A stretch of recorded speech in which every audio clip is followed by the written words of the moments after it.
Hello and welcome. My name is Raj Persaud and I'm a psychiatrist based in London. And I'm in conversation today with Louise, who is a young mum who had quite a lot of very interesting experiences around the pregnancy and delivery of her first child.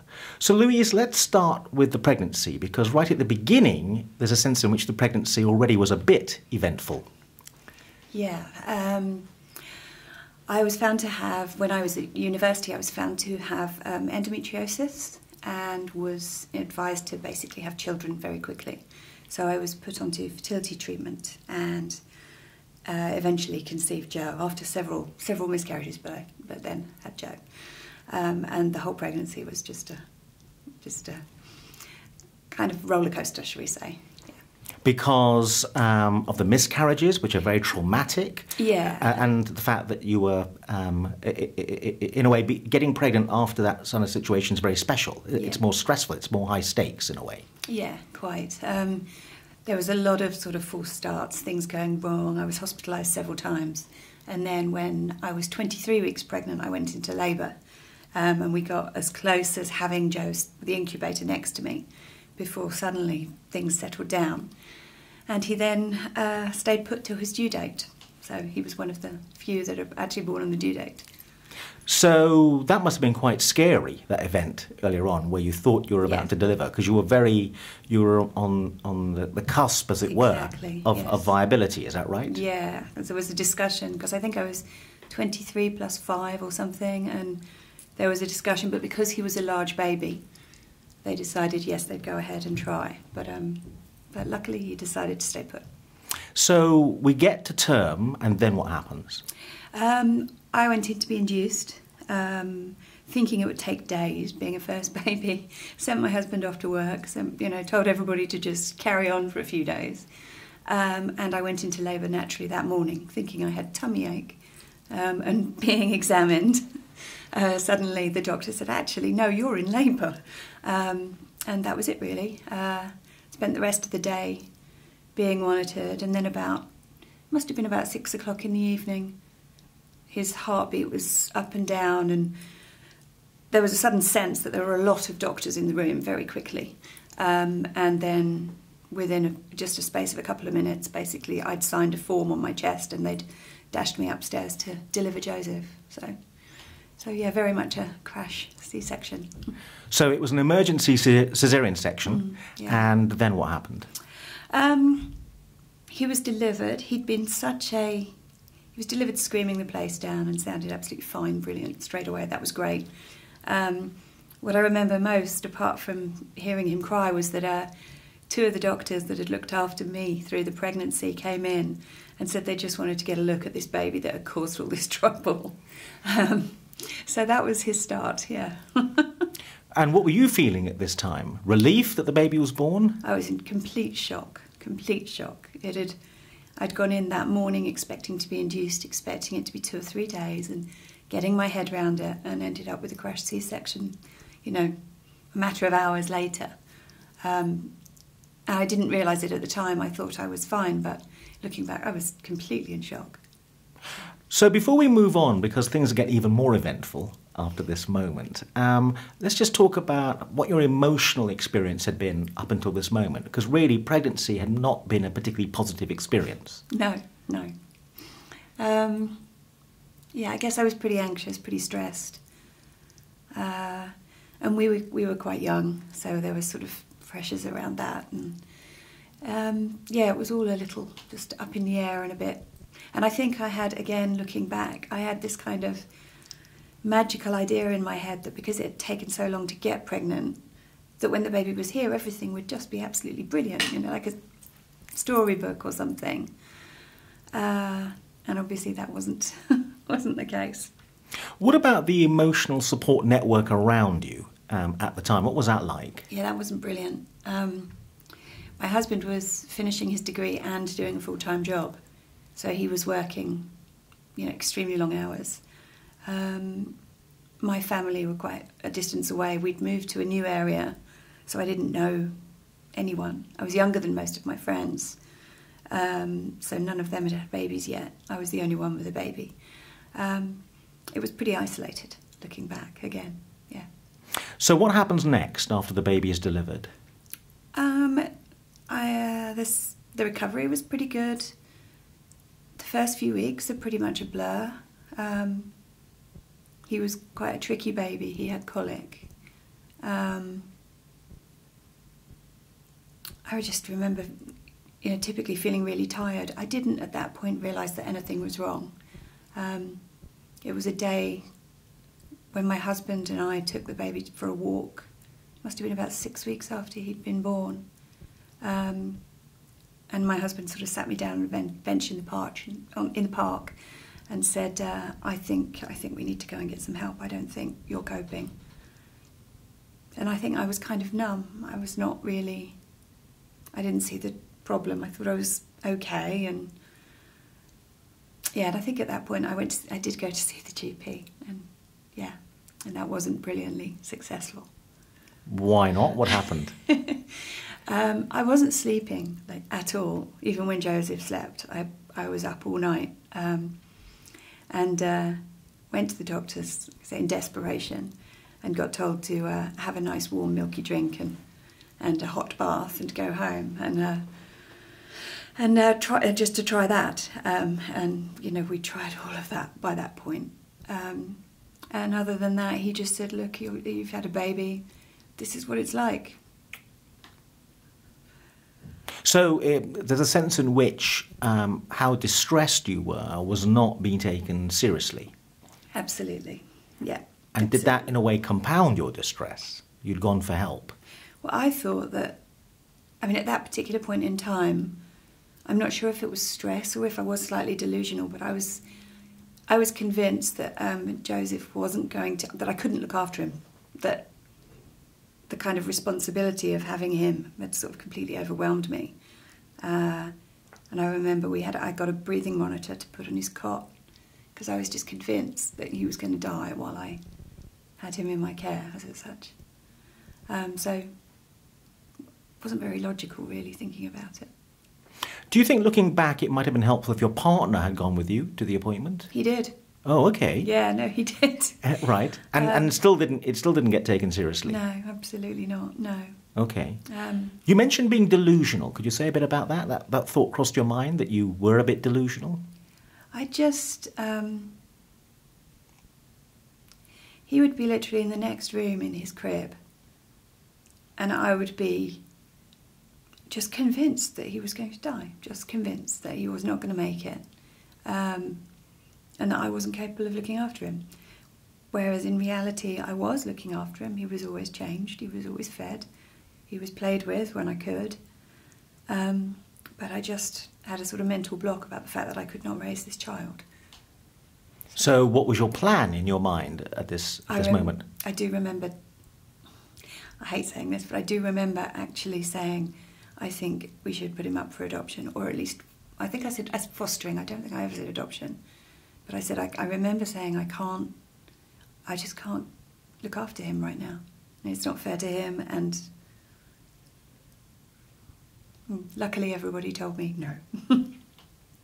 So when you say put him up for adoption, could you say a bit more about what happened then in terms of what were you saying to your partner?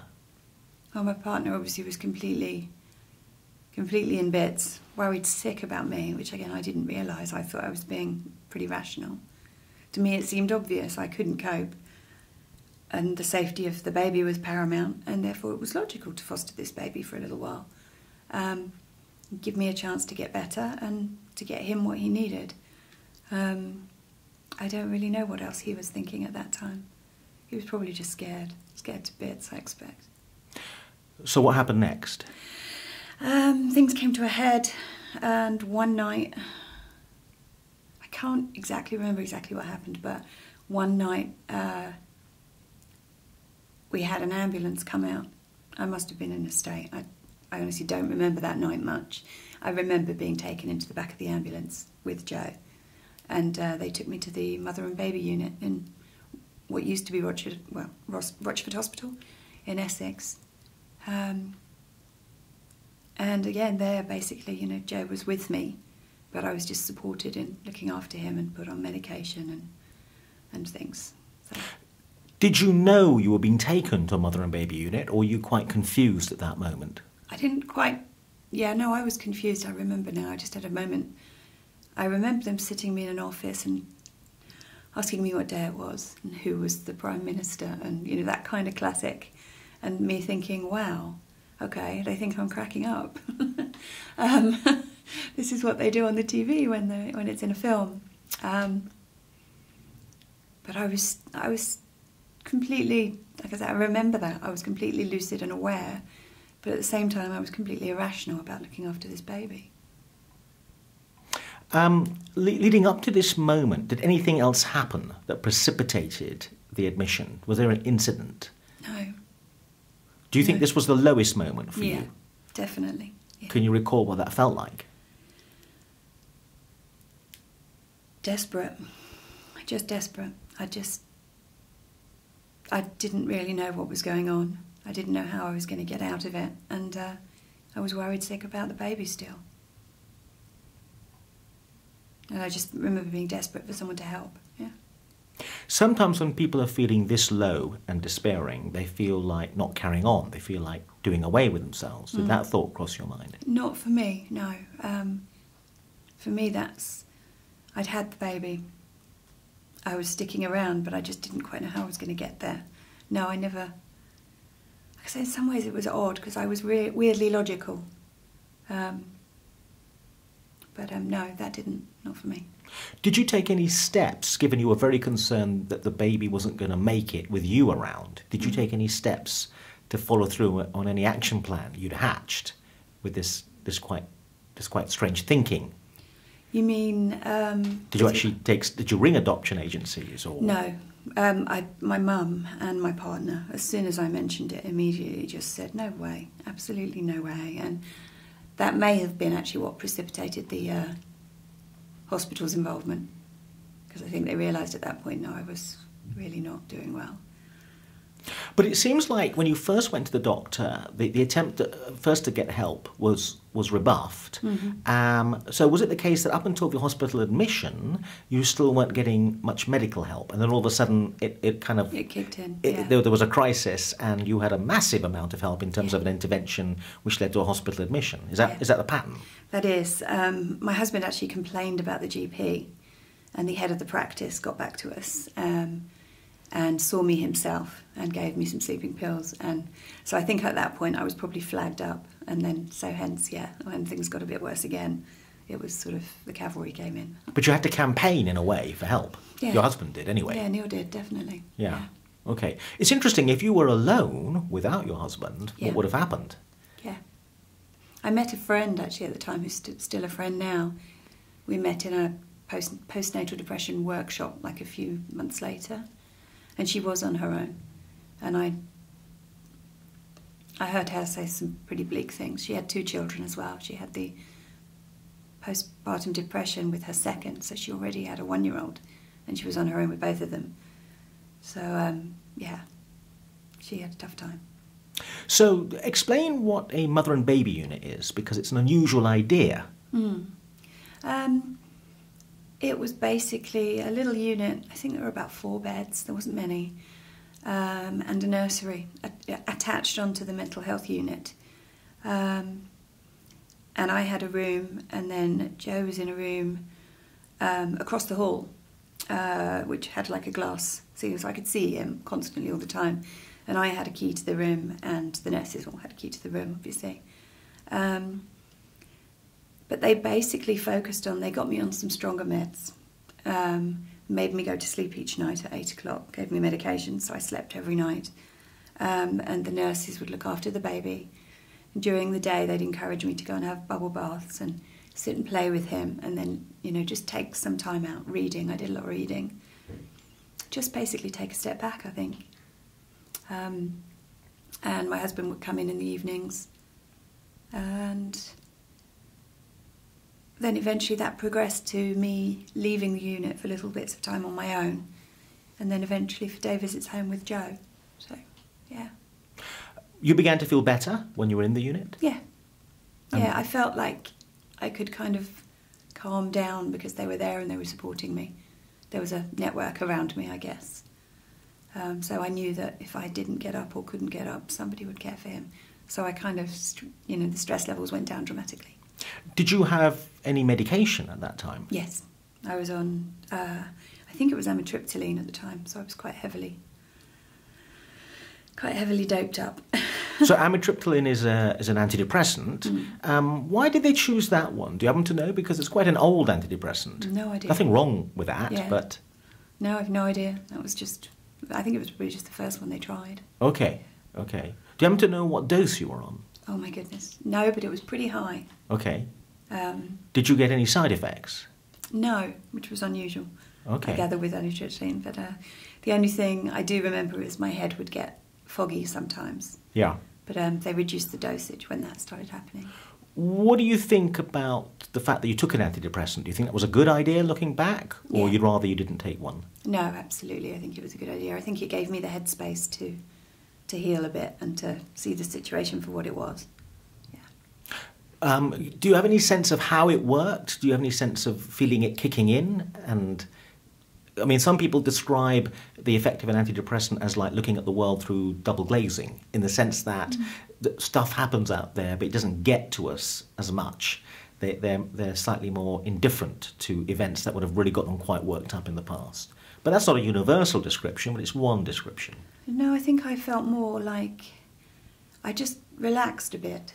I was just much less anxious, and it just enabled me to take a step back, really, and sort of try and figure out a new way of moving forwards. How long were you in the mother and baby unit for? I was in for a fortnight completely, and then about a month of progressively an afternoon out, and then a day out, and then an overnight out, and then home with the baby. That kind of thing, that progressed for a little while. And I had the option, they held my room as well for about a month afterwards. But I managed to stay at home after that. When you were in the unit, how many other mothers were there? I didn't see a single other one. It was just me at that time. How many beds were in the I unit? think there were 4. Okay. But it was you were the just only me. person? Yeah, I had the whole unit to myself. Yeah. Okay. Yeah. Did the people who were looking after you comment on the mother and baby unit as a resource? Because there's some controversy about whether they're closing and there are too few beds and so on. The one I was in is closed, yeah. Okay. What do you think about that? I think it's a real shame. I think it made a massive difference to me, and I think if you don't have a support network, then that's what it provides. It provides specialised sort of full-on care for... And it worked like a charm for me. Like I said, 2 weeks of intensive and then outpatient support, and I was okay. And in the grand scheme of things, that's not a lot of money as compared to what it would have been if I'd gone on into a full nervous breakdown, I guess, and somebody would have had to care for the child and, the whole thing. So I think it's really bad that they're being, closed down. The special thing about mother and baby units is the baby is with you. Yes. What do you think about that as well? How important is that in your I think view? that's really important, especially in my own experience, because I had this feeling that I couldn't look after him. The time spent being supported in looking after him taught me that I was actually doing okay. They weren't doing anything that I wasn't doing already. And there was just reassurance. They'd sit with me while I fed him, and I remember one of the nurses one day saying to me, "He knows who you are," and me just saying,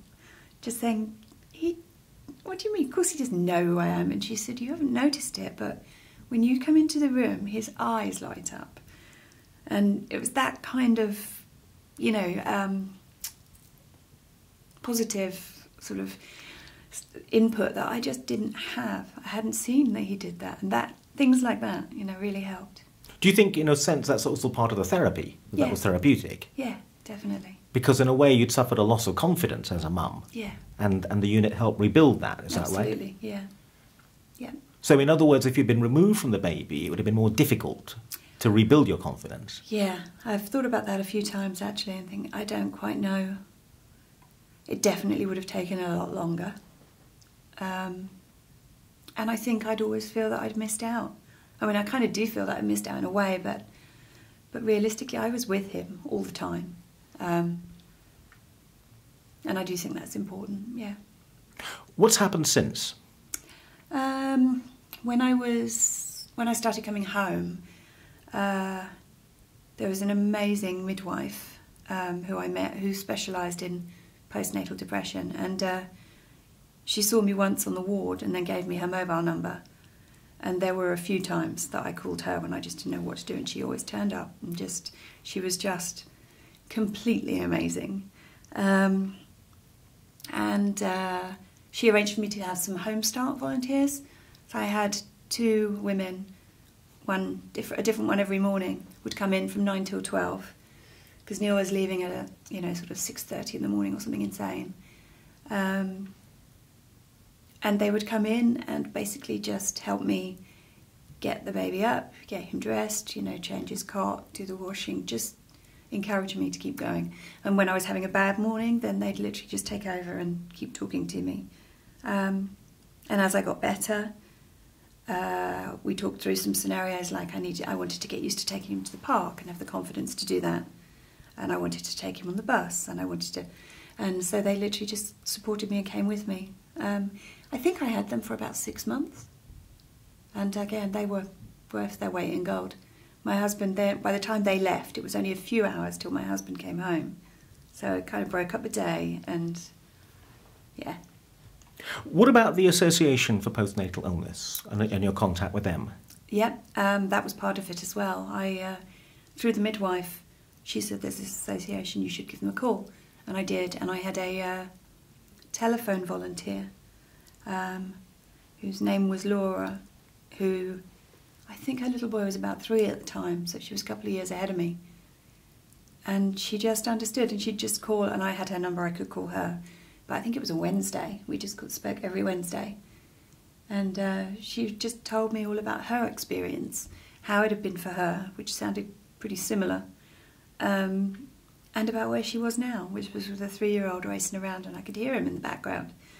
And she was just saying, it really, really does get better. And I think hearing from somebody that has been through it, and you see them coming out the other side, that gives you hope. You mentioned going to a group as well. Yeah. Tell us a bit about that. That was a postnatal depression group at the local sort of community centre. There were 4 of us the first week, and the next week there was only me and this other lady. And then unfortunately after the 3rd week they disbanded it because it was just me and her. Nobody else had continued to turn up. So luckily we stayed friends, and we kind of had our own little thing in coffee shops instead. How important has the association been for you? I mean, what about the fact that it actually is an association, and therefore that must mean that lots of mums have been through something similar to you, and therefore you won't feel you're the only one on the planet having gone through this? No, I think that's really important. I really like the way it can be, you can actually phone somebody who's been through it rather than just talking to experts and doctors, and you can just speak to another mum that's a bit ahead of you. That was really beneficial. I used to really look forward to talking to her, and I could tell her all the things that I was too scared to tell my husband. If I was feeling low, I was so frightened to tell him in case they whisked me off into hospital again. And I just took it through with her, and yeah, it was great. Looking back on this, what was your lowest moment? I think heading into hospital in the ambulance. That's why it's in my head. Just that's when I realised that this was out of control. Yeah. Was that frightening? Yes. Did you think you weren't going to get out again? What was frightening about it? Yeah, I think there was an element of that. It's a psychiatric unit, and just the term psychiatric unit is kind of pretty spooky and frightening. And as I say, I remember having my what they call, I don't know, intake interview or whatever, and me just thinking this is really happening. This is not good. Was the unit very different from how you imagined it to be? I don't think I'd ever imagined it to be, but it was. I think the nurses. Well, I know the nurses actually really enjoyed working on it. They got to play with babies and support mums and see I'm imagining a relatively quick turnaround for most of us because of the intensive nature of the couple of weeks in there. There may be a mum listening to this who is wondering if she's not coping and feeling low as well. What would your message to her be? I think if you're wondering that you're not coping, then you're probably right and you need some support. And I've recommended over the years, you know, the APNI to several mums, another one just recently actually, and just said, you know, try it, reach out, and because the doctors don't always get it. You know, I've had good doctors and I've had bad doctors. Some of them really have a handle on it, but some of them just, you know, completely don't understand. So you can't rely, I don't think that. And APNI's also quite good at sort of suggesting what resources are out there. So. Did you meet a psychiatrist on your journey? I did, yes. And what was that experience like? He was absolutely wonderful. I was really fortunate. He was working for the NHS when I got him, but he then moved into private practice quite quickly. And we actually carried on paying for me to see him in the private sector because he was just phenomenal. And I had another baby. He saw me through each pregnant. I've had 3 babies, and we stuck with him each time. And he sort of put me on a low dose of antidepressants and managed me afterwards, and it was just brilliant. Each pregnancy has got better. And the last one I didn't have PND at all. So PND being postnatal depression. Postnatal depression, yeah. Sorry. That's quite an important point, because a lot of mums who've been through what you've been through, particularly with the first child or the first delivery, are put off having another one because they don't want to go through it again, and it crosses their mind not to have another baby. Yeah. What would your message to them be? Yeah, I was exactly the same. I was never having another one. And then it got to about 3 years after Joe was born, and I just was frantic. I did not want him to be an only child. And I had a session where I did the birth experience kind of trauma counselling thing, and talked it all through, and that helped a lot. And I think coupled with my psychiatrist, who assured me that we could do this and we would plan it and there would be no sort of shock element, no emergency C-section. We planned for an elective C-section. We had it completely planned out. And he said the sense of control will help you, you know, that. And he was damned right. It was just so different, so different. How crucial was it, and I appreciate this may seem like a leading question given I'm a psychiatrist, how crucial was it, so feel free to be brutally honest either way on this one, but I mean, how crucial was it that you had a psychiatrist? Some people think this can be managed with what's called a multidisciplinary team and you don't need a psychiatrist. But what are your thoughts about that? I think it probably depends on the depths of the depression and how developed it is. As in, if somebody had been supporting me from the first couple of weeks, then maybe I wouldn't have needed so much intervention. But for myself, I was really not in a good way, and I needed medication. And the psychiatrist, you know, was a bit of a master with his concoctions and managed to get me feeling, you know, still feeling like myself, but just coping. So, looking back on all of these things that have happened to you, do you feel it's changed you in some way? Are you a different person as a result of these experiences? And in what way are you a different person? Am I a different person? I'm not sure, to be honest. I think it taught me to look after myself better, shall we say, especially when pregnant, especially when, you know, newly delivered, as it were. I had a couple of people say things to me, one of which was, when you're a mum, despite the fact that it feels wrong, you have to treat it like you're on an airplane and the oxygen, you know, masks have come down. So it's the first person you have to fit is your own. You can't help your child if you haven't. And she just said to me, it's the same with motherhood. If you're not in a good place, then you can't look after the child. And I think that's a really big part of it that's not quite understood. Louise, thank you very much indeed.